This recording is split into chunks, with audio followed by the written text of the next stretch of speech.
بسم اللہ الرحمن الرحیم۔ السلام علیکم، welcome to S A teaching zone. آج کی ہماری یہ ویڈیو اردو کی ہے۔ کتاب کا نام ہے بال بھارتی اور چوتھی جماعت کے یعنی چوتھی کلاس کی کتاب ہے۔ تو آج ہم چوتھی جماعت کا کریں گے چیپٹر نمبر 4۔ سبق نمبر 4 ہے پوری جو کڑھائی سے نکل بھاگی، یعنی ایک پوری کی کہانی ہے۔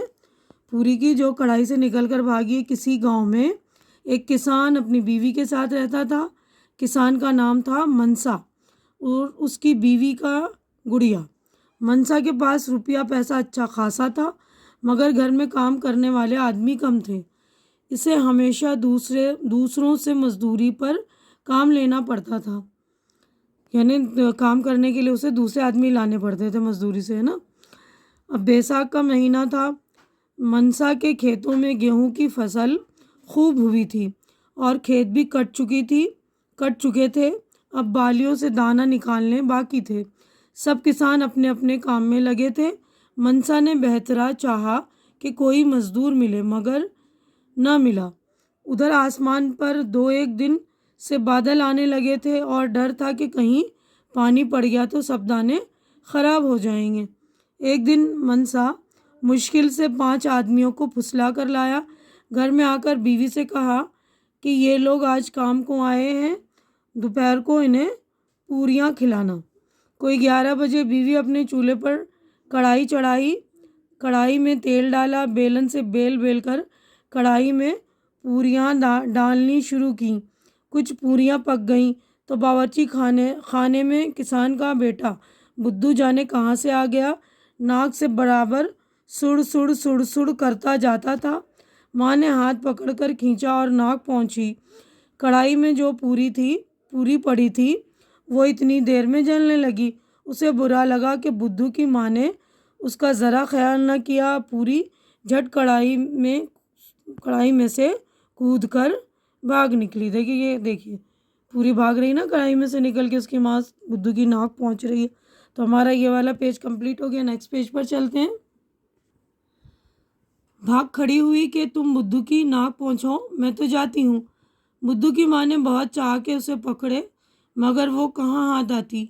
گھر سے نکل کر کھیت کی طرف بھاگی۔ راستے میں منسا اور اس کے دوستوں کے پاس سے گزری۔ انہوں نے جب دیکھا کہ اچھی پکی پکائی پوری یوں پاس سے بھاگی جا رہی ہے تو کام چھوڑ کر اس کے پیچھے ہو لیے، مگر وہ ان کے ہاتھ نہ آئی۔ کھیت سے نکل کر پوری کو ایک خرگوش ملا۔ خرگوش نے بڑی تیزی سے اس کا پیچھا کیا بھی پوری ایک بھٹ میں گھس گئی۔ اندر ایک لومڑی بیٹھی تھی۔ پوری الٹے پاؤں لوٹی اور یہ کہتی ہوئی بھاگی بھی لومڑی میں تمہارے بس کی نہیں۔ لومڑی نے کہا ٹھہر تو، تیری شیخی کا مزہ تجھے چکھاتی ہوں۔ وہ پیچھے لپکی، مگر پوری تھی بڑی چالاک۔ اس نے جھٹ ایک کسان کے مکان کا رخ کیا۔ کسان کے مکان کے قریب ایک بھوکی کتیا اور اس کے 5 بچے ادھر ادھر پھر رہے تھے۔ انہوں نے بھی ارادہ کیا کہ اس پوری کو چٹ کر لیں۔ پوری نے کہا اجی بھی لپ میں تمہارے بس کی بھی نہیں۔ کتیا بڑی ہوشیار تھی، آگے منہ بڑھا کر کہنے لگی بھی پوری کیا کہتی ہو، میں ذرا اونچا سنتی ہوں۔ پوری قریب آئی اور کہنے لگی اجی بھی لپ۔ اتنا ہی کہنے پائی تھی کہ کتیا نے منہ مارا ہپ اور آدھی پوری اس کے منہ میں آ گئی۔ آدھی پوری جو بچی تھی وہ تیزی سے بھاگی اور آگے جا کر نہ معلوم کس طرح زمین کے اندر گھس گئی۔ کتیا اور اس کے بچوں نے ساری عمر اس آدھی پوری کو ڈھونڈا، مگر وہ نہ ملی۔ ابھی تک سارے کتے اسی آدھی پوری کو تلاش میں ہر وقت زمین سونگھتے پھرتے ہیں کہ کہیں سے اس کا پتہ چلے تو نکالیں۔ اس نے ہماری دادی اماں کو دھوکہ دیا تھا، مگر اس آدھی پوری کا کہیں پتہ نہیں چلتا۔ یعنی آدھی پوری جو بھاگی تو آج تک ملی نہیں ہے۔ جو کتے زمین سونگھتے پھر رہے ہیں نا، تو کہا جاتا ہے کہ وہ آدھی پوری ڈھونڈتے ہیں۔ تو یہ لکھنے والے جو مصنف ہیں، رائٹر، ان کا نام ہے ڈاکٹر ذاکر حسین۔ تو ہم نے سبق پڑھ لی۔ سبق تو بہت ایزی تھی، اچھی سی کہانی ہے نا۔ تو اب نیکسٹ پیج پر چلتے ہیں ہم۔ تو دیکھیے اگلے صفحے پر ہمارے یہ الفاظ اور معنی ہے۔ تو میں الفاظ معنی پڑھ رہی ہوں، آپ لوگ سن کے یاد کر لیں گے اچھی طرح سے کہ بہترا بہت، اچھا خاصا بہت، مکان کا رخ کیا یعنی مکان کی طرف گئی، شیخی گھمنڈ غرور، بس کی نہیں قابو میں نہ آنے والی۔ اب ہماری یہاں پہ دیکھیے مشق ہو گئی، ایکسرسائز اسٹارٹ ہو گئی نا مشق۔ تو پہلا سوال ہے ایک جملے میں جواب لکھیے۔ تو پہلا سوال ہے کسان کا نام کیا تھا؟ تو ایک جملے میں لکھنا ہے، تو میں نے دیکھی لکھ دیا منسا۔ تو جملہ اس طرح لکھیں گے، کسان کا نام منسا تھا۔ کسان کی بیوی کیا پکا رہی تھی؟ کسان کی بیوی پوریاں، دیکھیے یہ لکھیں گے کیا کی جگہ پوریاں پکا رہی تھی۔ باورچی خانے میں کون آیا؟ تو لکھیں گے باورچی خانے میں کسان کا بیٹا بدھو آیا۔ ٹھیک ہے نا، اس طرح پورے جملے آپ لکھ لیجئے گا۔ پوری گھر سے نکل کر کس طرف بھاگی؟ پوری گھر سے نکل کر کھیت کی طرف بھاگی۔ کس کی طرف لکھیں گے؟ کھیت کی طرف بھاگی۔ بھٹ کے اندر کون بیٹھا تھا؟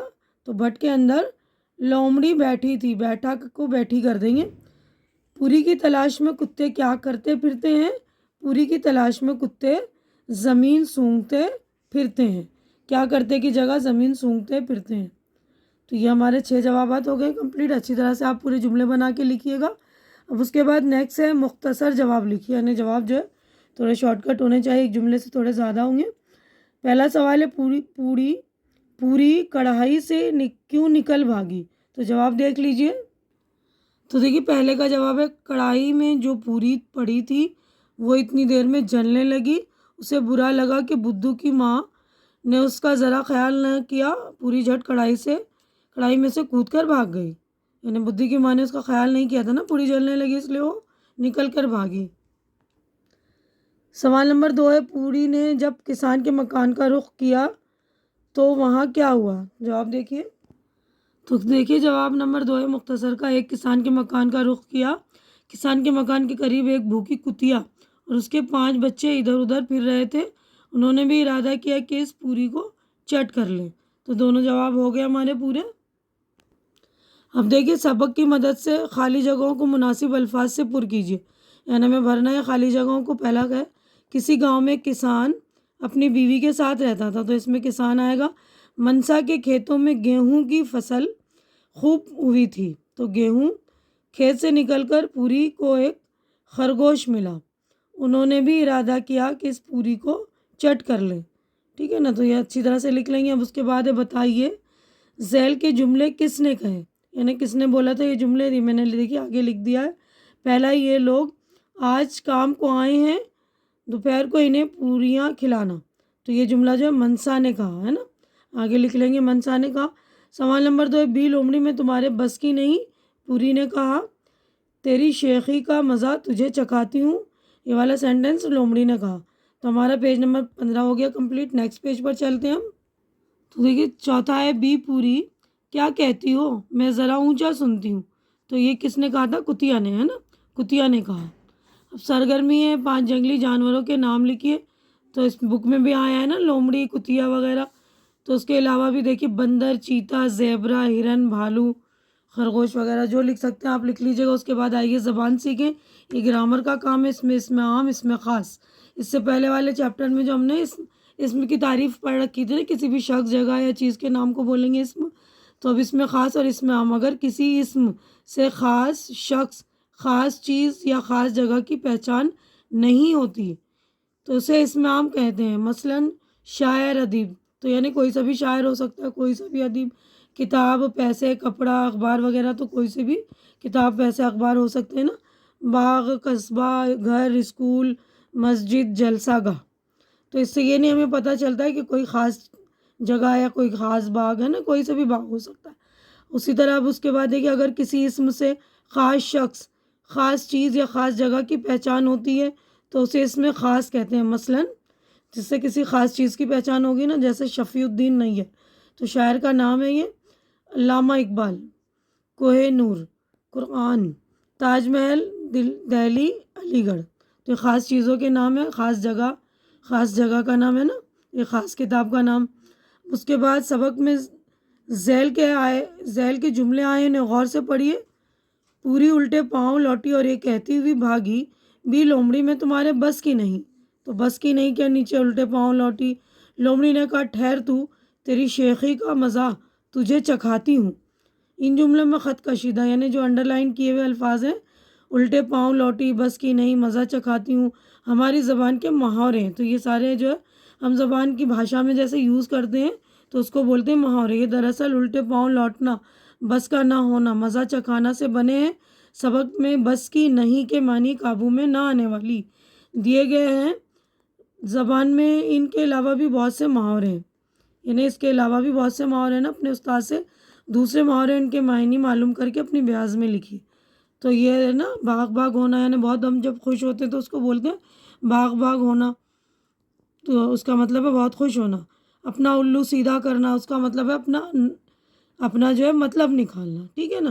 تو اس کے علاوہ بھی آپ لوگ اور محاورے دیکھ لیں گے، میں نے 2 محاورے بتا دیے۔ اس کے علاوہ بھی یہیں پر ہماری جو چیپٹر مکمل ہو گئی، دیکھیں یہاں پر کتیا جو ہے سونگھ رہی ہے نا زمین، تو یہیں پر ہمارا جو چیپٹر پورا سبق مکمل ہو گیا۔ امید ہے کہ جو کچھ میں نے آپ لوگوں کو سمجھایا اچھی طرح سے سمجھ میں آ گیا ہوگا، اور میری ویڈیو بھی آپ لوگوں کو اچھی لگ رہی ہوگی۔ اچھی لگ رہی تو اسے لائک کیجیے، زیادہ سے زیادہ شیئر کیجیے، تاکہ جو بھی آپ کے ضرورت مند فرینڈس ان کی ضرورت پوری ہو سکے، ان کو مدد ملے، یعنی ان کے لیے ہیلپ فل ثابت ہو یہ والی ویڈیو۔ اور میرے چینل کو آپ لوگ سبسکرائب کر کے آپ لوگ مجھے سپورٹ کیجیے، میری ہیلپ کیجیے۔ ہماری اگلی ملاقات انشاءاللہ نیکسٹ چیپٹر میں ہوگی۔ تب تک کے لیے آپ لوگ اپنا خیال رکھیے، مجھے دعاؤں میں یاد رکھیے۔ اللہ حافظ۔